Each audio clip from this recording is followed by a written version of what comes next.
নমস্কাৰ।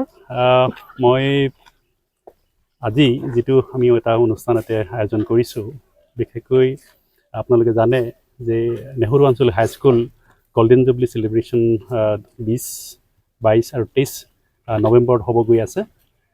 আজি তাৰ আগতে যিখন নেকি স্কুলৰ মূলদ্বাৰখন আজি আমি ইয়াত উন্মোচন কৰিবৰ কাৰণে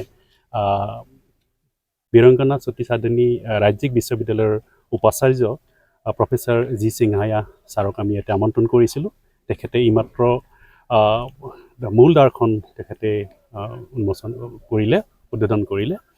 আৰু এই যিখন মূল তৰণখন মোৰ পিতৃ স্বৰ্গীয় উপেন্দ্ৰ নাথ দাস ৰাভা তেখেতৰ নামেৰে আমি তৰণখন ইয়াতে নিৰ্মাণ কৰি উলিয়াইছোঁ। আৰু তৰণখনৰ নামটো আমি মানে কি retired teacher Upendra Nath Das Rabha memorial gate বুলি আমি নামাকৰণ কৰিছোঁ।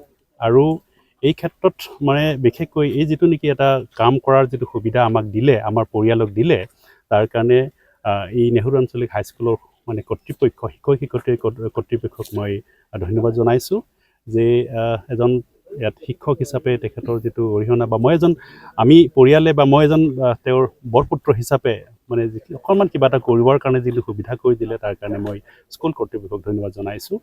আৰু আশা কৰোঁ যিটো নেকি আমাৰ গল্ডেন জুবলি চেলিব্ৰেশ্যন 22, 23, 24 তাৰিখে হ'ব, তাত আমি সমূহ ৰাইজৰ সহায় সহযোগিতা আমি কামনা কৰিছোঁ, ইতিমধ্যে পাইছোঁ।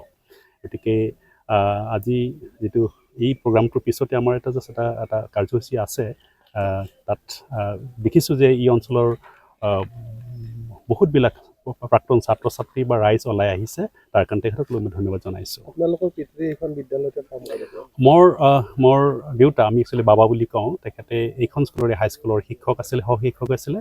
আৰু তেখেতে মানে কি যোৱা 2023 চনৰ তেখেতে জুলাই মাহত ঢুকাইছিলে। আৰু এই গেটখন আচলতে আমি মানে নিৰ্মাণ কৰিবৰ কাৰণে জুলাই মাহতে আমি ইয়াত মোৰ মাতৃ অম্বিকা ৰাভা তেখেতে আধাৰশিলা স্থাপন কৰিছিলে।